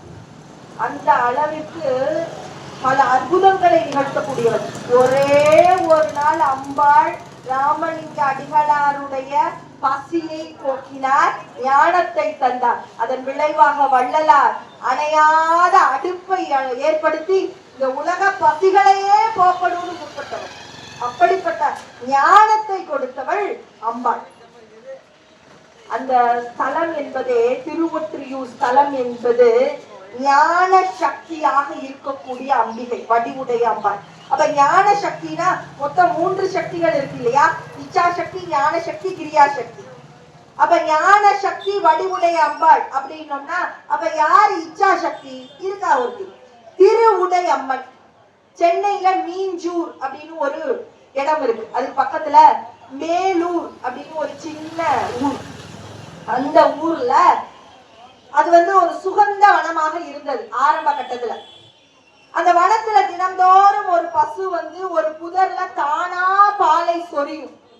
அது சொரியக்கூடிய அந்த பாலை ஒரு பாம்பு குடிக்கும். இந்த காட்சிய மக்கள் எல்லாரும் பார்த்துட்டாங்க. இது என்ன அதிசயமான காட்சியாக இருக்குன்னு புதர விலைக்கு பார்த்தாங்க. அதுல ஒரு லிங்கம் இருந்தது. அந்த லிங்கத்தை உடனே எடுத்து பிரதிஷ்டை செய்து ஒரு சின்ன ஆலயம் எழுப்பினாங்க. அது சுகந்த வனம் இல்லையா? அதனால சுகந்தவனேஸ்வரர் அப்படின்ற திருநாமத்தோட அந்த லிங்கத்தை சாத்தி ஒரு கோயில் எழுப்பினாங்க. பிற்காலத்துல அது திருவனதீஸ்வரர் அப்படின்ற திருநாமத்தோட அந்த கோயில்ல இன்னமும் பல பூஜைகள் நடக்குது. தலத்துக்கு ஒரு மன்னன் வந்தான். மன்னன் வந்தவன் வேகமா பாக்குறான், என்னடா இது அப்பே மட்டும் இருக்கிறானே, அம்மாவை காணாமே, அம்மா எங்க அப்படின்னு கேட்டான். அம்மா எங்க அப்படின்னா விக்ரம சோழ மன்னன் போரெல்லாம் முடிச்சுட்டு வந்தவன் அம்மா எங்கன்னு கேட்டோன்னே, இல்ல இல்ல புதருக்குள்ள இருந்து எங்களுக்கு லிங்கம் மட்டும்தான் கிடைச்சது. அந்த லிங்கத்தை மட்டும் நாங்க பிரதிஷ்டை செஞ்சு எங்களால முடிஞ்ச வரைக்கும் கோயில கட்டி வச்சிருக்கோம், இங்க அம்பாள் சிலை இல்ல அப்படின்னு. உடனே விக்ரம சோழ மன்னன் சொன்னா, அதற்குரிய செலவை நானே ஏத்துக்கிறேன், சிற்பிகளை கூப்பிடு, ஒரு அம்பாளை வடிச்சு இந்த இடத்துல வச்சிரு, அம்பாள் இல்லாம சிவன் இருக்கக்கூடாது அப்படின்ட்டார். அதற்குரிய பணமும் கொடுத்துடுறேன், நான் குறிப்பிட்ட நாளும் கொடுப்பேன், நான் திரும்பி வருவேன், நான் திரும்பி வரப்ப அம்பாள் இங்க இருக்கணும் அப்படின்ட்டார். சரின்னு சிற்பி தேடி அலைகிறார். ஒரு அழகான சிலை செய்ய வேண்டும் என்றால் அதற்கான தகுந்த கல் கிடைக்க வேண்டும். சிற்ப சாஸ்திரம்னே ஒரு சாஸ்திரம் இருக்கு. எல்லா கல்லையும் எடுத்து சிலை செஞ்ச முடிஞ்சிடாது. ஆண் கல், பெண் கல், அலிக்கல்னே இருக்கு. பெண் சிலை செய்ய வேண்டும்னா பெண் கல்ல தான் சிலை செய்வாங்க. ஆண் சிலைகள் செய்ய வேண்டும்னா ஆண் கல்ல தான் செய்யணும். அதே மாதிரி படிக்கட்டுகள் எல்லாம் அலிக்கல் எல்லாம் செய்வாங்களாம். இப்படி நிறைய சிற்ப சாஸ்திரங்கள் இருக்கு. அப்ப அம்பாளின் திருவுருவ சிலையை செய்ய வேண்டும் என்றால் அதற்கான தகுந்த ஒரு கல்லு தேவை. அந்த பாறையை தேடி வெகுநாள அலைஞ்சு ஒரு கட்டத்துல ஒரு மலை மேல இருக்க பாறை சரியாக இருக்கும்னு சிற்பி கண்டுபிடிச்சு அந்த மலை மேல இருக்க பாறையை எடுத்துக்கிட்டு வரார். எடுத்துக்கிட்டு வந்தா என்ன ஆகுது அப்படின்னா, வந்துகிட்டு இருக்கப்பவே பாறை உடைஞ்சு 3 பிளந்து போச்சு. சிற்பிக்கு தூக்கி வாரி போட்டுச்சு. என்னடா இது நடக்குது, 3 உடைஞ்சு போச்சே, நான் என்ன செய்வேன்? மன்னன் கொடுத்த கெடுக்குள்ள இப்ப நான் சிலை செஞ்சு வைக்கிறேன்னா மன்னன் என்ன தண்டிச்சிருவானே, இப்ப கிடைச்ச பாறையும் போச்சே, மன்னன் தண்டிக்கிறதுக்கு முன்னாடி நம்மளை தண்டிச்சுக்குவோம் அப்படின்னு சொல்லி தன்னுடைய கையை தானே சிதைப்பதற்கு முற்பட்டான். அம்பாள் தடுத்து நிப்பாட்டினான். நிப்பாட்டிட்டு ஒரு அசரீரியா ஒரு குரல் கேட்டது, இது நீ செய்த தவறினால் 3ஆக உடையவில்லை, நான் ஒரு சக்தியாக இருக்க நினைக்கல, நான் 3 சக்திகளாக, இச்சா சக்தியாக, ஞான சக்தியாக, கிரியா சக்தியாக 3 சக்திகளாக இருக்கணும் நான் முடிவெடுத்துட்டேன். அதனால நீங்க 3 கல்லை எடுத்துட்டு போ, 3 சிலை செய், அதுல ஒரு சிலை இச்சா சக்தியாக நீ நினைக்கிற மீஞ்சூர் பகுதியில இருக்கக்கூடிய சுகந்தவனேஸ்வரரோட என்னைய வச்சிடு, அதுதான் திருவுடைய அம்மன். அது இச்சா சக்தியாக காட்சி கொடுக்கக்கூடியவர். ஞான சக்தி யாரு அப்படின்னோம்னா நம்முடைய ராமலிங்க அடிகளாருக்கு சாப்பாடு போட்டாலே திருவொற்றியூர்ல இருக்கக்கூடிய வடிவுடைய அம்பாள், அவதான் ஞான சக்தி. மூணாவது ஒரு சக்தி இருக்கா, கிரியா சக்தி. கொடி இடை அம்மன் திருமுல்லை வாயல் அப்படின்ற ஸ்தலத்துல இருக்கிறாங்க.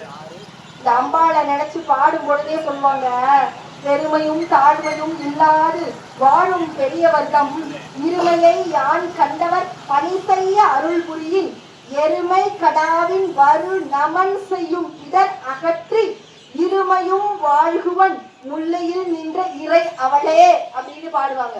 அதாவது இவளை மனசார நினைச்சோம், இந்த கொடி இடை அம்மனை நம்ம மனதார நினைத்தோம்னா எரும மாட்டுக்கு மேல வர யமன் கூட பயப்படுவான். அந்த அளவிற்கு சக்தி வாய்ந்தவள் யார் அப்படின்னா இந்த கொடி இடை அம்மன். இந்த கொடி இடை அம்மன் அப்படிங்கிற ஆலயமே ரொம்ப பிரசித்தி பெற்ற ஆலயம். ஏன்னா தொண்டைமான் ஒரு முறை அவனுடைய ராஜ்யத்தை காப்பாற்றணும் அப்படிங்கிறதுக்காக குறும்பர்கள் மேல படை தொடுத்தான். போர் தொடுத்த பொழுது குறும்பர்கள் கிட்ட தோத்து போயிட்டான். தோத்து போயிட்டு ரொம்ப மன கஷ்டத்தோட திரும்பி வந்துகிட்டு இருக்கான். யானை மேல இருந்து வந்துட்டு இருக்கப்ப பாத்தீங்கன்னா ஒரு காட்டு பகுதியில வரும்பொழுது அவன் யானை காலில் ஒரு கொடி சுத்தி யானைனால நடக்கவே முடியல. மன்னன் மேல இருந்தவே வாழை எடுத்து கொடிய வெட்டுனா ரத்தமா கொட்டுது. கொடி வெட்டினா எப்படி ரத்தம் வருது, கீழே இறங்கி பார்த்தா அங்க ஒரு லிங்கம் இருக்குது. ஐயோ, லிங்க திருமேனிய நான் காயப்படுத்திட்டேனே அப்படின்னு மன கஷ்டப்பட்டு அவனே கொல்ல போயிட்டான். உடனே இறைவன் தடுத்து நிப்பாட்டி, இது நான் வெளிப்படணுன்றதுக்காக நானே செய்த திருவிளையாடல், இதுல ஓ மேல எந்த தப்பும் இல்ல, இதே இடத்துல எனக்கு நீ ஆலயம் கட்டு, நான் மாசிலா மணீஸ்வரராக அருள் புரிகிறேன்னார். அதே இடத்துல தொண்டைமான் ஒரு ஆலயம் கட்டுனான். குறும்பர்கள் மேல போர் தொடுத்து தோத்து போன வேண்டானே, இறைவன் கிட்ட வேண்டுனான். தோத்து போயிட்டேன் சாமி, இப்ப என்ன பண்றது, நீ ஒண்ணும் கவலைப்படாத, நந்திய உன் கூட அனுப்புறேன், இப்ப போய் போர் தொடுத்துப்போ, நிச்சயமாக நீ வெற்றி பெறுவாய் அப்படின்ட்டார். நந்தி கூடவே போனாரு. தொண்டைமான் ஜெயிச்சுட்டான். குறும்பர்களுடைய கோட்டை அழிக்கப்பட்டது. அந்த கோட்டையில் 2 வெள்ளருக்கு தூண் இருந்துச்சு. அந்த தூணை அப்படியே தகர்த்து இங்க கொண்டு வந்து இந்த ஆலயத்துல நிறுவி எல்லா வேலைகளையும் செய்து முடிச்சான். திருமுல்லை வாயல் அந்த ஸ்தலம் தான் கிரியாசக்திக்குரிய ஸ்தலம். என்னைக்காவது பௌர்ணமி தினத்தப்ப நீங்க சென்னையை ஒட்டி போறதுக்கு வாய்ப்பு கிடைச்சதுன்னா இச்சா சக்தியான மீஞ்சூர் திருவுடையம்மன், ஞான சக்தியான திருவொற்றியூர் வடிவுடையம்மன், கிரியா சக்தியான திருமுல்லை வாயல் கொடி இடை அம்மன், இந்த 3 பேரையும் ஒரே நாள்ல தரிசனம் பண்ணா ரொம்ப சிறப்புன்னு சொல்லுவாங்க. இந்த 3 பாத்தீங்கன்னா ஒரு முக்கோணம் மாதிரி. முதல் ஆலயத்துல ஆரம்பிச்சீங்கன்னா அடுத்த ஆலயத்தை மத்தியானத்துல முடிச்சிடலாம், அடுத்த ஆலயத்தை சாயங்காலம் முடிச்சிடலாம். பௌர்ணமி தினத்துல இன்றும் நம்முடைய மக்கள் சக்தியை வழிபடக்கூடியவர்கள் இந்த 3 ஆலயங்களையும் ஒரு சேர ஒரு நாளில் தரிசிப்பார்கள். இன்னைக்காவது நம்மளுக்கு வாய்ப்பு கிடைச்சதுன்னா இந்த 3ஐயும் போய் பார்த்துட்டு வருவோம். இப்படி 3 சக்திகளாக மட்டுமில்ல, இந்த அகிலத்தில் இருக்கக்கூடிய அனைத்து சக்திகளையும் காப்பாற்றக்கூடியவளாக அகிலாண்டேஸ்வரியாக நம்முடைய திருவானைக்காவலில் காட்சி கொடுக்கிறார். இந்த அகிலாண்டேஸ்வரி ஆலயத்துல பல சிறப்பான நிகழ்வுகள் நடந்திருக்கு. அதுல ஒரு நிகழ்வு மட்டும் சொல்லி நான் அடுத்ததுக்கு போயிடுறேன். ஏன்னா நேரம் நிறைவடைய வேண்டிய நேரம் வந்துருச்சு இல்லையா. ஒரு நாள் அங்க ஒரு திருவிழா நடக்கும். அந்த திருவிழாவின் பொழுது சக்தி சிவனாகவும் சிவன் சக்தியாகவும் வருவாங்க. எதுக்கு அப்படின்னா, பிரம்மதேவர் என்ன பண்ணாரு, தான் படைத்த ஒரு பெண்ணை பார்த்தே மோகம் கொண்டார்.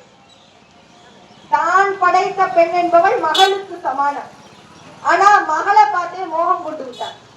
அதனால ஸ்திரீ தோஷம் பிடித்து விட்டது பிரம்மதேவருக்கு. இப்படிதான் சிவனேச செட்டியார்னு மயிலாப்பூர்ல ஒருத்தர் இருந்தார். அவருக்கு ஒரே ஒரு பெண் பிள்ளை பூப்பாவை.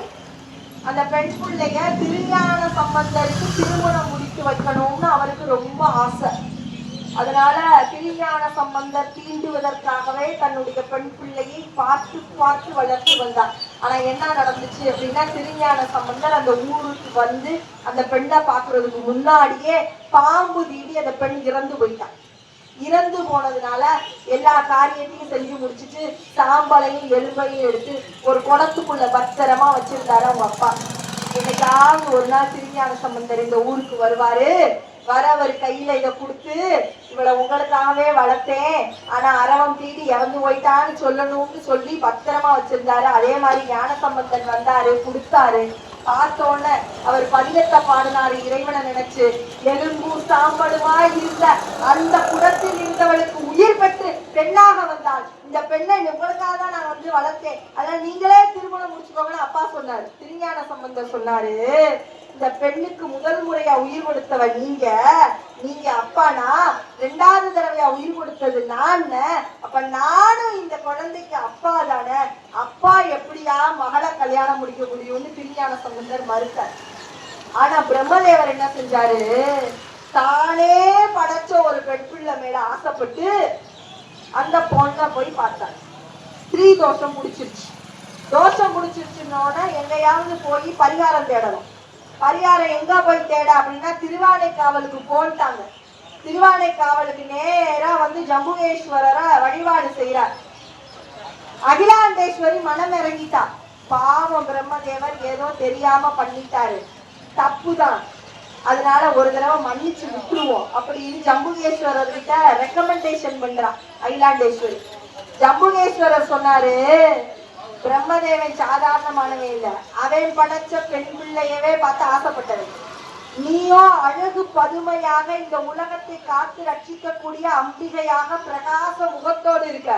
இப்படியே நீ போனீங்கன்னா ஓ மேலே ஆசைப்பட்டுட்டானா என்ன செய்கிறது அப்படின்ட்டு ஒரு வழிய சொன்னாரு. அப்ப பேசாம வந்து நீ என்ன பண்ணி ஜம்புகேஸ்வரர் மாதிரி மாறிடு, நான் அகிலாண்டேஸ்வரி மாதிரி மாறிடுறேன், 2 பேரும் போய் பிரம்மதேவருக்கு சாப விமோச்சனம் கொடுத்துட்டு வந்துருவோம். அதே மாதிரி செஞ்சாங்க. இன்றும் கூட பங்குனியில ஒரு உற்சவம் நடக்கும். அந்த உற்சவத்தின் பொழுது அம்மை அப்பனாகவும் அப்பன் அம்மனாகவும் மாறி காட்சி கொடுப்பார்கள் பிரம்மதேவர். இன்றும் கூட அந்த நிகழ்ச்சி நடக்கிறது. இப்படி எல்லாத்துக்கும் காவலாக இருக்கக்கூடியவள் யார் என்றால் அம்பிகை. ஒரே ஒரு திருத்தலத்தை சொல்லி நான் நிறைவு செய்கிறேன்.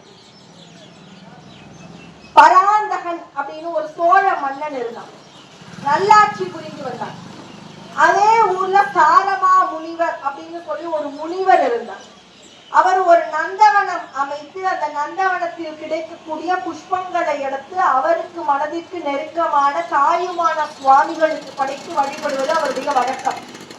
நம்முடைய திருச்சி மலைக்கோட்டை விநாயகர் கோயிலுக்கு ஏறுறதுக்கு முன்னாடி ஒருத்தர் இருப்பார் இல்லையா, தாயுமான சுவாமிகள், அந்த தாயுமானருக்கு வழிபடுவது அவருடைய வழக்கம். ஆனா போக போக பாத்தீங்கன்னா நந்தவனத்துல வரக்கூடிய பூக்களின் எண்ணிக்கை குறைஞ்சுக்கிட்டே வருது. இது என்னடா, அது பூவோட எண்ணிக்கை குறைஞ்சிட்டே வந்து என்ன சந்ததி அப்படின்னு சொல்லி விசாரிச்சா, தினந்தோறும் ஒரு வணிகன் வந்து பூக்களை பறிச்சு கொண்டு போய்கிட்டே இருக்கான். கண்டுபிடிச்சிட்டாரு, கை களவுமா பிடிச்சிட்டாரு. பிடிச்சோன்னு கேட்கிறாரு, ஏன் இந்த பூவெல்லாம் பறிக்கிற, இது நான் சுவாமிக்காக வச்சிருக்கிறதுல நீ பறிக்கலாமா, பறிச்சு எங்க கொண்டு போற அப்படின்னு கேட்டோன்னே, இல்ல இல்ல பறிச்சு நான் ராஜாவுக்கு தான் கொடுக்குறேன், ஒரு நாள் கொடுத்தேன், ரொம்ப மனசு சந்தோஷப்பட்டு டெய்லி இதே மாதிரி வந்து கொடு, நான் வந்து பாத்துக்கிறேன் எல்லாத்தையும் சொல்லிட்டாரு. அதனால உன் நந்தவனத்துல இருந்து தினந்தோறும் நான் பூக்களை பறிச்சு, அதுவும் வித்தியாசமான பூக்களை பறிச்சு கொண்டு போய் நான் மன்னன் கிட்ட தான் கொடுக்குறேன் அப்படின்னோட சாரமா முனிவருக்கு பயங்கர வருத்தம் ஆயிடுச்சு. நேரா மன்னன் கிட்ட போய் ஞானம் கேட்டான். மன்னா, நீ செய்வது நியாயமா, இது இறைவனுக்காக அர்ப்பணிப்பதற்காக நான் வைத்திருக்கக்கூடிய பூக்களை நீ இப்படி செய்வது நியாயமா அப்படின்னு கேட்டான். கேட்ட உடனே மன்னன் என்ன தெரியுமா சொன்னா, நாட்டுல எவ்வளவோ பிரச்சனை இருக்கு, இந்த பூ பிரச்சனையெல்லாம் என்னால தீர்க்க முடியாது, இது பிரச்சனையே இல்ல போ அப்படின்ட்டா. தாரமா முனிவருக்கு தூக்கி வாரி போட்டுச்சு. நீ நாட்டையே ஆளக்கூடிய மன்னன், நீயே இப்படி தவறு செய்தினா உன் நாட்டுல இருக்க பிரஜைகளுக்கெல்லாம் நீ எதை கற்றுக் கொடுக்க விரும்புகிறாய்? நேர தாயுமானவர்கிட்டயே போயிட்டார். தாயுமானவர் காலில் விழுந்துட்டார். நான் உனக்காக ஒரு நந்தவனம் வச்சு உனக்காக நான் வந்து அர்ப்பணிக்கிறதுக்காக செஞ்சா, இந்த மன்னன் அந்த பூக்களை எடுக்கிறது மட்டும் இல்லாம நான் போய் கேட்டா இதெல்லாம் ஒரு பிரச்சனையே இல்லைன்னு சொல்றானே, மன்னிப்பு கேட்டிருந்தா கூட என் மனசு ஆறி இருக்கும், இது ஒரு பிரச்சனையே இல்லை போன்னு சொல்றானே, இதெல்லாம் நீ கேட்க கூடாதானா? கோபம் வந்துருச்சு தாயுமானவர். மேற்கு நோக்கிய முகமாக திரும்பிட்டாரு. சாமியே திரும்பி உட்காந்துருச்சு. அவ்வளவு நாள் அந்த ராஜ்யத்தை பார்த்து உட்கார்ந்துருந்ததுனால மாதம் மும்மாறி பொழிந்து சிறப்பா செழிப்பா இருந்த நாடு இப்ப சுவாமியே மேற்கு பக்கம் திரும்பினோம்னா பார்வை மாறிடுச்சா? ஈசனுடைய பார்வை இல்லைன்னா ஊரு என்ன ஆகும்? இப்பவும் மழை பெய்யுது, மண்ணா பெய்யுது. தண்ணியா தானே வரணும் மழைனா? மண்ணா பெய்யுது. மண்ணா பெய்ஞ்சு பூரா வீட்டையும் தர மட்டமாக்கிருச்சு. மக்கள் என்ன பண்றதுன்னே தெரியல. நேரா ஊருக்கு காவல் தெய்வமாக இருக்கக்கூடிய வெக்காளி அம்மன் கிட்ட போய் சரணடைஞ்சிட்டாங்க. அம்மா நீதாமா எங்களை காப்பாற்றணும். தாயுமானவர் ரொம்ப கோபம் ஆயிட்டாரு. அவர் மேற்கு முகமா திரும்பிட்டதுனால இப்ப மண் மாறி பொஞ்சுக்கிட்டு இருக்கு. நாங்க எல்லாம் வீடு வாசல்லாம் இழந்துட்டோம். இதுக்கு மேல இழக்கிறதுக்கு எங்களுக்கு ஒண்ணுமே இல்லை. நேரா வெக்காளி அம்மன் தாயுமானவர் கிட்ட போய் எடுத்து சொல்லி புரிய வச்சு அவருடைய கோபத்தை தணிச்சு அந்த மண் மாறிய நிப்பாட்டினதுக்கு அப்புறம் பார்த்தா ஒருத்தருக்கு கூட வீடு வாசல் இல்லை. யாருக்குமே வீடு வாசல் இல்ல. கூரை இல்லாத வானமே கூரையாக நீங்களே வாழும் பொழுது உங்களை எல்லாம் காப்பாற்றக்கூடிய எனக்கு மட்டும் எதுக்கு கூரை? நானும் கூரை இல்லாமையே இருக்க போறேன். என்னைக்கு இந்த உலகத்துல இருக்க எல்லா மக்களும் கூரைக்கு அடியில வாழ்றாங்களோ அது வரைக்கும் நானும் கூரை இல்லாமையே இருப்பேன்னு இன்னைக்கும் உறையூர்ல இருக்கக்கூடிய வெக்காளி அம்மன் கூரை இல்லாமையே அமர்ந்திருக்கிறார். வானமே கூரையா, அவ மேல வெயில் படும், மழை படும், எல்லாமே படும். கோயில் முழுக்க கூரையா இருக்கும். ஆனா கருவறைக்கு நேரா மட்டும் கூரையே இருக்காது. யாருனாலும் கூரை அமைக்கவே முடியல. ஏன்னா இந்த உலகத்துல எல்லாரும் என்னைக்கு கூரை கீழே இருக்கிறாங்களோ அன்னைக்குதான் நானும் இருப்பேன்.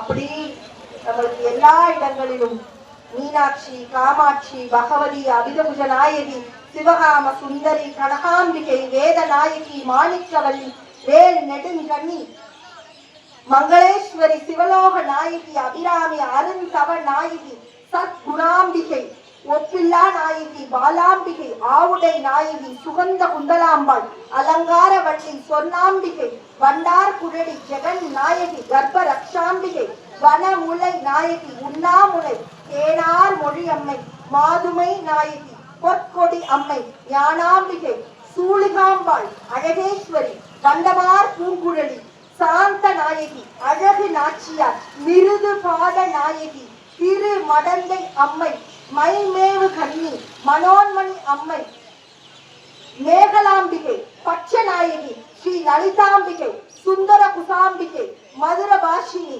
தேவகாந்தார நாயகி, அமிர்த நாயகி, ராஜராஜேஸ்வரி, யாழினும் மென் மொழியம்மை, வாழவந்த நாயகி, விபூதி கல்யாணி, அடிகொண்ட கோதையம்மை, பிரம்ம வித்யாம்பிகை, நீலோத்பல விசாலாட்சி, காவியங்கண்ணி, திருநிலை நாயகி, ஓசை கொடுத்த நாயகி, தையல் நாயகி, முருகு வளர் கோதை, சொக்க நாயகி, ஆதித்ய அபய ரிதாம்பாள், தேயுரு தோழி அம்மை, பரிமள சுகந்த நாயகி, மலர் குழல் மாது, கோகிலாம்பாள், கோல் வளை நாயகி, குண்டல நாயகி, அமிர்தகரவல்லி, இளங்கொடியம்மை, சுரும்பார் குழலி, முற்றா முளையம்மை, அலங்கார வள்ளி, பன்னார் மொழியம்மை, குயில் அமுத நாயகி, யோகாம்பாள், பர்வத வர்தினி, ஸ்நேகவல்லி, சகாயவல்லி, காந்திமதி, கருணாம்பிகை, பவானி, மருத்துவ நாயகி, பாகம்பிரியாள், தாயம்மை, மோகனவள்ளி அம்மை, வல்லாம்பிகை, பசுபதி நாயகி, பனைமுளை நாச்சியார், கடிவாய் மொழியம்மை, நித்திய கல்யாணி, மரகதாம்பிகை, ரத்னாம்பிகை, ஒப்பில்லா நாயகி, இமயமட கொடியாள், புவன நாயகி, தாயினும் நல்லாள், இளமுலை அம்பிகை, மெய்யாம்பிகை, இறையார் வளையம்மை, முத்தாம்பிகை, நீலமலர் கண்ணம்மை, சிவமகிழ் வள்ளி, சிற்றிடை நாயகி, மதுர சுந்தர நாயகி, தாட்சாயினி, ஞான ஸ்வரூபிணி, பிரகதாம்பிகை, பவளக்குடியம்மை, பங்கஜவல்லி, சர்வ அலங்கார நாயகி, அன்னபூரணி, அபூர்வ நாயகி, அருமருந்து நாயகி என்று ஏராளமான திருநாமங்களோடு நம்முடைய திருநாட்டில் அவள் காட்சி கொடுத்திருக்கிறாள் என்றால் அவளுடைய திருவருள் நம்முடைய இல்லங்களிலும் உள்ளங்களிலும் அனைத்து மகிழ்ச்சியை தரட்டும். இப்படி ஒரு வாய்ப்பை ஏற்படுத்தி கொடுத்த நல் உள்ளங்களில் பொற்பாதங்களில் வணங்கி நன்றிகளை தெரிவித்துக் கொண்டு மீண்டும் 47வது மாசி பெருவிழாவிலும் உங்களை நான் சந்திப்பேன். அடுத்த முறை வரும் பொழுது என்னுடைய மகளோடு வருவேன் என்று கூறி எல்லாம் வல்ல இறைவனாக இருக்கக்கூடிய முனீஸ்வரர் அதற்கு அருள் புரிவார். அவரின் பொற்பாதங்களையும் வணங்கி நிறைவு செய்கிறேன். நன்றி, வணக்கம்.